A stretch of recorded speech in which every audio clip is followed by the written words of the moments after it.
grandes gracias.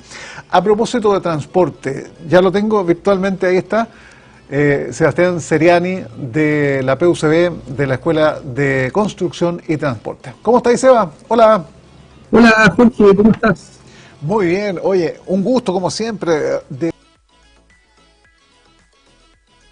los miércoles sentarnos a conversar del transporte, de la vida de la ciudad, de la interrelación, de la interconexión, que no solamente es de Santiago para la gente que nos está viendo de la quinta región, que nos está escuchando en la UCB Radio, sino para todo un país largo y estrecho, ¿no es cierto?, que tiene que vincularse, que no puede interrumpirse por gestión de carga, digamos, de alimentos, de todo, de todas las necesidades más básicas inclusive. Te quiero llevar al aeropuerto, Seba, con algunas declaraciones que hizo también el animador Mario Kreuzberger, don Francisco, ¿no?, que nos da las condiciones en el aeropuerto para la gente con discapacidad. Y a partir de eso, digamos, se hizo todo un trabajo y parece que se ordenó la cosa. ¿Cuál es tu visión de todo eso? Bueno, agradecerte a ti, Jorge, por este espacio que hemos generado de encuentro, ¿cierto? Y como bien tú dices, poner temas que son relevantes a la hora de estudiar la ciudad, de estudiar el transporte y, por cierto, los desafíos que implica eso. Hoy día estamos con la nueva carrera de Ingeniería Civil Transporte y con el Magíster de Ingeniería Transporte, que tiene un enfoque de sustentabilidad y que justamente toca el tema que tú mencionas, esto de los vínculos. Mira qué interesante eso. Y dentro de esos vínculos, que es cómo la gente cómo la gente interacciona, cómo la gente se vincula con la ciudad, es por lo que pasa también, por ejemplo, en el aeropuerto, esta gran infraestructura que al final, claro, conectan grandes puntos, pero desconectan localmente.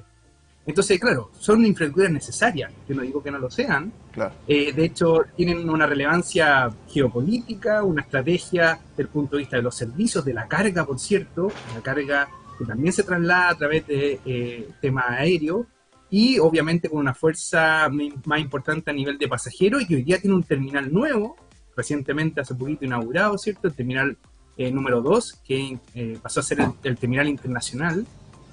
Pero claro, ¿cómo nos adaptamos localmente a las necesidades locales? Y ahí viene el tema de la movilidad reducida, las personas con discapacidad, y cómo podemos generar espacios que no solamente conecten grandes lugares, sino que también conecten lugares más locales, a una escala mucho más de barrio, a una escala mucho más de la esquina.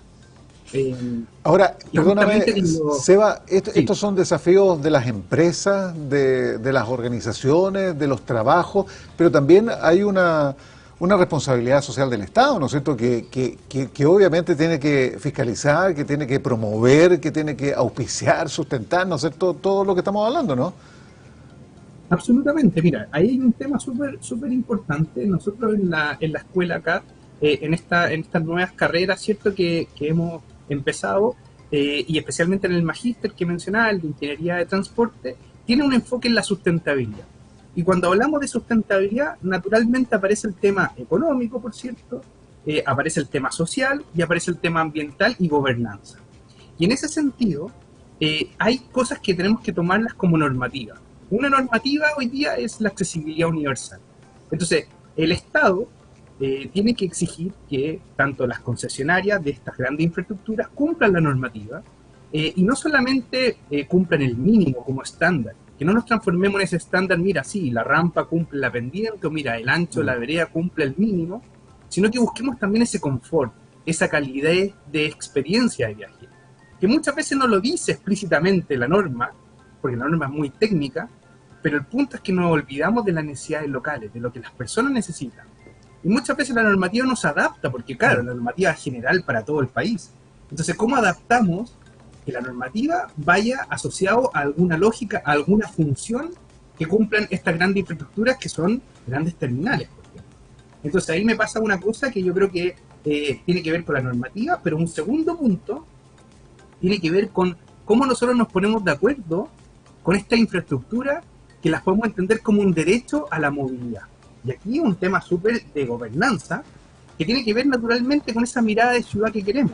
O sea, si yo, más allá de la normativa, entiendo que hoy día hay un derecho a la movilidad, un derecho a la a la oportunidad de moverme, a que el espacio esté disponible y que no sea una restricción para mi movimiento, y movimiento no solamente desplazamiento, o sea, me refiero a movimiento como la forma de interacción, por ejemplo, que tú decías, la vinculación con la ciudad. Yo creo que eso lo tenemos que poner de acuerdo, y si es así, naturalmente, nosotros tenemos que avanzar para ese lado y tomarlo como una condición básica. O sea, es como decir, hoy día no se nos ocurre no tener una vereda frente a un proyecto residencial, por ejemplo. Sí. Entonces, Bueno, o no sé, o no se me ocurre no tener una ciclovía si se va a construir una nueva vialidad. Es como que son mínimos que los podemos poner de acuerdo, y si es así, bueno, entonces oye, tenemos que y hacerlo esos mínimos, sí, Seba, esos mínimos hacerlos bien, porque somos tan a los chilenos, ¿no es cierto? Yo no sé si hay contacto, digamos, con gente, con urbanistas, con gente de, ¿no es cierto?, de ingeniería de transporte, cuando se hacen este tipo de construcciones, porque, a ver, los desniveles están mal hechos, todos sabemos, ¿no es cierto?, que una silla de ruedas, ¿no es cierto?, lo complicado que, sin embargo, no empalma con abajo, ¿no es cierto?, la inclinación, bueno, hay estándares técnicos que me imagino que ustedes manejan a la perfección, digamos. ¿Por qué no se consulta? ¿Por qué no se verifica antes? Siempre hay un problema y el discapacitado, la persona que tiene problemas de traslado, digamos, de movilidad, queda más picado todavía, ¿no es cierto? Queda más desconcertado porque se intenta ayudar, pero en el fondo no se ayuda a nada. Entonces se hace todo mal, siempre mal, no siempre, quiero decir, ¿no? Para no exagerar, digamos, pero uno lo ve diariamente, ¿no? Cuando en las veredas, ¿no es cierto? Hay unas distancias enormes, ¿cómo vas a hacer bajar, digamos, con toda esa incomodidad a la persona? ¿Te das cuenta? Bueno, un punto para ir resolviendo eso es una crítica a esa ingeniería de transporte que por mucho tiempo se preocupó de la modelación, que se basaba principalmente en el costo y en el menor tiempo. O sea, claro, si yo tenía una infraestructura que al final generaba menos costo, menos tiempo, de alguna manera era rentable y por tanto se tenía que hacer, y obviamente se despreocupaban de este otro elemento. Un buen colega me comentaba la otra vez, me decía, por ejemplo, el análisis del tiempo. ¿Qué es el tiempo? ¿Y qué es el costo al final? Entonces, miramos el tiempo como que siempre lo estamos considerando como una pérdida de tiempo cuando estamos trasladándonos o cuando nos demoramos más de lo necesario. Pero hoy en día el tiempo también se puede utilizar de otra forma. Entonces, por ejemplo, cuando estudiamos estos espacios, muchas veces pasa ahí que olvidamos de estos otros análisis. Nos enfocamos solamente en una mirada crítica de la ingeniería de transporte y desconocemos el territorio, desconocemos la planificación urbana. Y no nos metemos a la línea de urbanismo porque nos quedamos solamente en el análisis de flujos, conflictos viales, sí, y un par de cosas más que tienen que ver principalmente con tiempo, costo, demanda. Costo, por eso el tema económico transversal, obviamente en esta materia también. Es transversal. Exacto, y por eso que estamos cambiando desde la academia con una crítica en ese sentido y proponiendo estas nuevas carreras como civil transporte y con este magíster de ingeniería de transporte que busca esa interdisciplina, esa mirada más abierta, ¿cierto?, hacia otra disciplina. Nos paramos en ingeniería de transporte, naturalmente, pero tenemos que estudiar el espacio que ocupa una persona. No porque lo diga la normativa, de alguna manera significa que es un estándar absoluto. Cómo la gente se comporta en espacios como terminales donde van personas con maletas, por ejemplo, van familias, ¿cierto?, van con otras condiciones que van de alguna manera mostrando una necesidad específica. Entonces, muchas veces pasa que diseñamos los espacios desde una mirada global, sin esa mirada local. Y por cierto, naturalmente nos falta fiscalización. O sea, muchas veces la pendiente, lo ancho, estos espacios, si bien cumplen la normativa, no están adaptados a la localidad, no están adaptados al lugar, no están adaptados a la aglomeración de estos espacios. Y además pasa que no hay una fiscalización que se haga responsable. Yo como ingeniero o ingeniera no tengo esa responsabilidad directa muchas veces. ¿Y qué es lo que hacemos? Responsabilizamos al municipio o a un tercero. Entonces yo creo que ahí tiene que haber un compromiso mucho más fuerte de fiscalización de estos espacios, pero desde una mirada de la persona que tiene esa necesidad.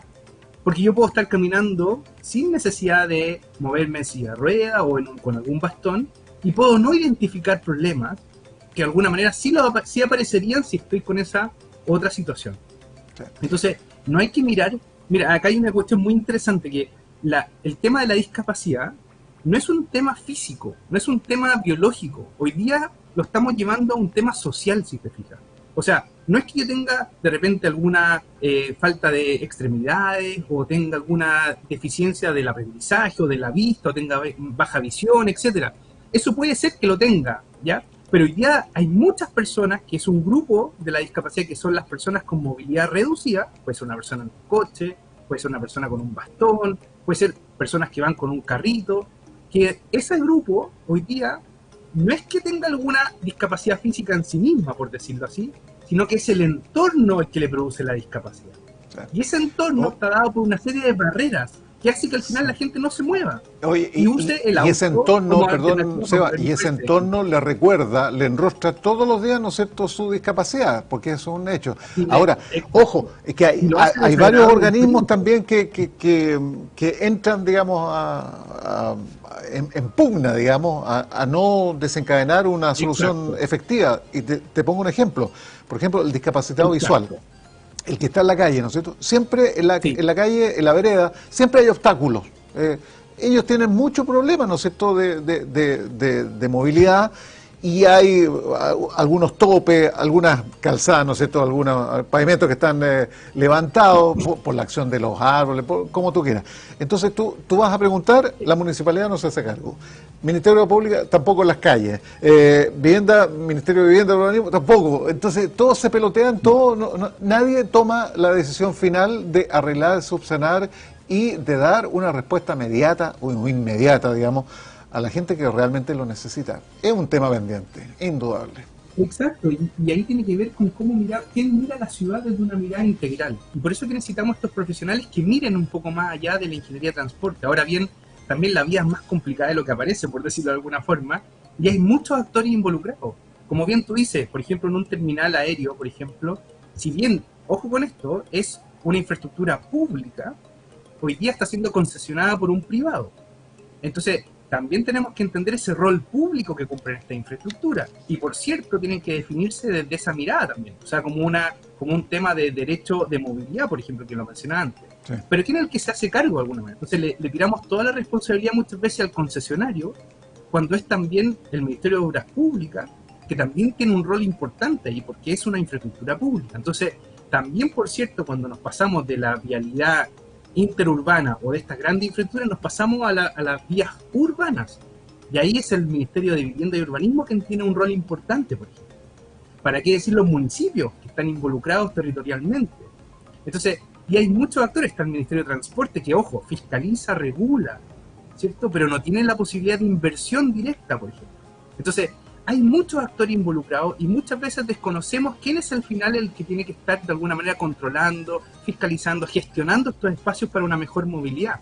Entonces, yo creo que es un muy buen punto el que tú dices, que hay una necesidad de gobernanza de alguna forma. Sí. Por eso que está este gobernador o alcalde mayor, que es necesario que tenga más atribuciones de transporte, para que de alguna manera recaiga en esa persona la mirada completa, global. Y atribuciones locales, regionales, ¿no es cierto? Porque si viene todo el nivel central, tú sabes, la burocracia se demora el triple, el cuádruple. Exacto, que tenga presupuesto propio, que tenga atribuciones para intervenir en los sistemas de transporte, por ejemplo. A nivel regional, acuérdense que está la Dirección de Transporte Público Regional.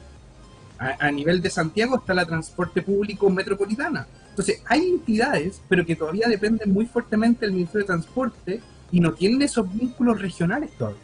Debieran haber mucho más empoderamiento desde las regiones para poder hacerse cargo de estas problemáticas. O sea, aquí en Valparaíso, ¿para qué decir la intermodalidad? Cuando tú ves, por ejemplo, que cada sistema funciona por sí solo. O sea, como hoy día, si lo llevamos al caso, por ejemplo, del aeropuerto en Santiago, ¿cómo se conecta, por ejemplo, un bus, por ejemplo, para ir desde el aeropuerto de Santiago a Valparaíso? Imagínate que para hacer eso tiene que ir primero al terminal de Santiago y después tiene que ir a Valparaíso. O sea, todavía no tenemos ni siquiera esa interconexión modal para poder viajar en avión, por ejemplo, tomarse un bus y ir directamente a Valparaíso, sino que tenemos que ir después a Santiago y de Santiago ir con el terminal a Valparaíso. O sea, tampoco estamos conectados realmente desde el punto de vista de la integración modal. Entonces, y eso se da principalmente por el acercamiento hacia las gobernaciones, hasta las regiones. Y si no tenemos ese acercamiento, ese empoderamiento regional, naturalmente esa visión de necesidad local no aparece, porque desde una unidad central es muy difícil estar mirando estas necesidades locales. Oye, ¿qué pasa con los aeropuertos? ¿Ah? Aquí perdimos Torquemada, que era un vínculo necesario. Yo no sé con Exacto. qué frecuencia se usaba o no se usaba, pero llegar a Santiago, tú lo señalabas, ¿no es cierto? Es un terrible cacho, digámoslo. ¿Ah? Llegamos a Santiago y ya estamos metidos en Claro. el taco, después tenemos que hacer la circunvalación, digamos, para irnos a Pudahuel, al terminal aéreo. Tú pierdes una cantidad de tiempo. ¿Cuándo se va a solucionar? ¿Cuándo se va a agilizar, digamos, esos trámites?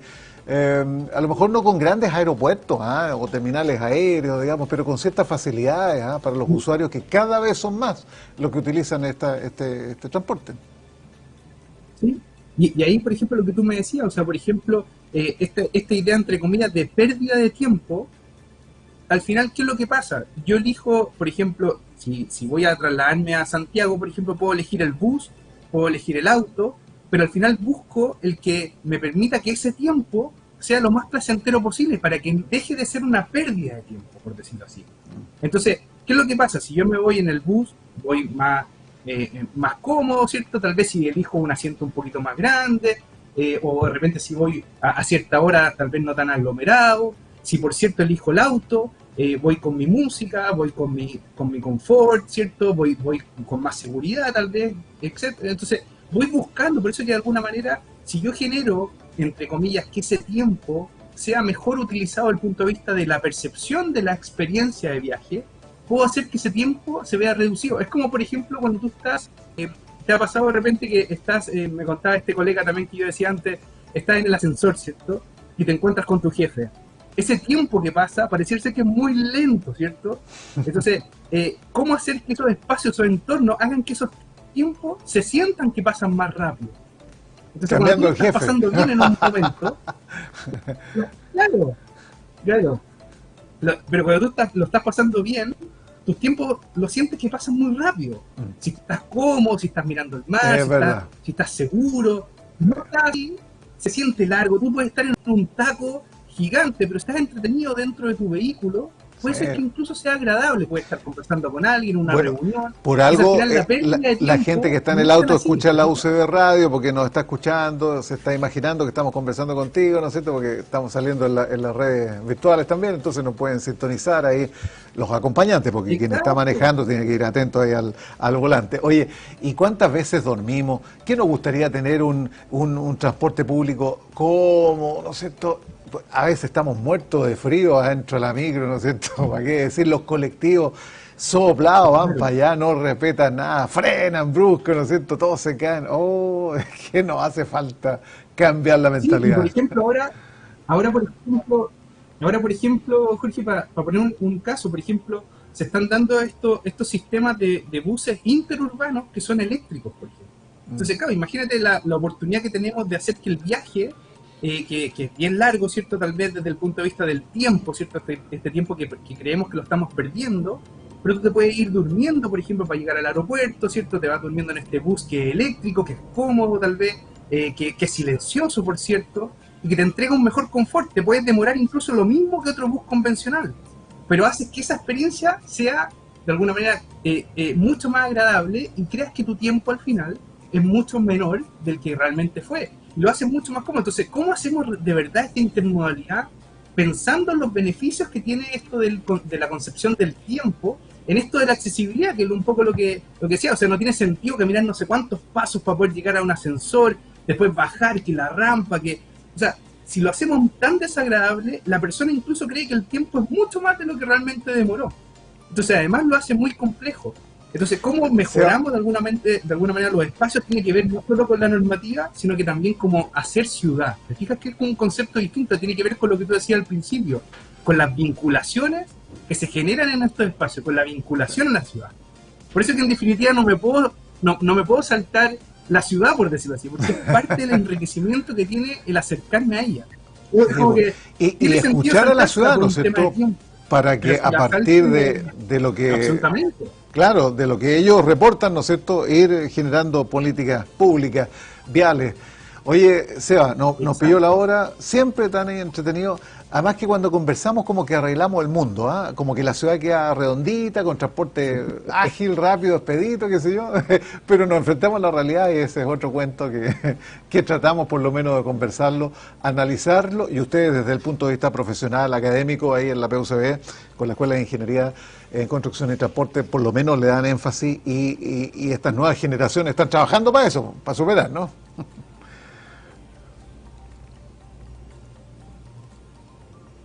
Exacto, porque los desafíos van a ser desde esa mirada. O sea, yo creo que cada vez estamos viendo, ya pasamos un poquito el concepto del transporte más duro, como esa mirada de la infraestructura que conectaba globalmente los puntos. Hoy día estamos pasando a un concepto de movilidad. Y cuando ya nos metemos en movilidad, ya es otro los ambientes. Naturalmente te metes en la ciudad, te metes en otras disciplinas. Tienes que entender esto de forma global, participación ciudadana, temas ambientales, sociales, Uf, económicos, por cierto. No se mira solamente desde un lado nomás. Entonces, por eso que de alguna manera estamos haciendo estos cambios dentro de la escuela con estas nuevas carreras de civil transporte y con el magíster de ingeniería transporte que incorpora este enfoque de sustentabilidad que es súper necesario para estos desafíos. Así ok. que muchas gracias, Jorge, por el espacio O y sea, por el tiempo en esta conversación. te quedaste congelado con un delay de 1,5 kilómetros más o menos, pero bueno, terminamos. Te agradezco este contacto. Nos encontramos la próxima semana para seguir arreglando la vialidad y la construcción. Chao, amigo. Ahí está. Terminamos, sí, no hay problema, no te preocupes. Chao, chao. Se quedó pegado. Listo, Sebastián, gracias por haber estado con nosotros. Sebastián Seriani. Oye, tenemos que hacer la pausa inmediatamente. Mira que Daniela, usted sabe que justo los horarios y nos pasamos, porque la 1:03. Pausa, volvemos.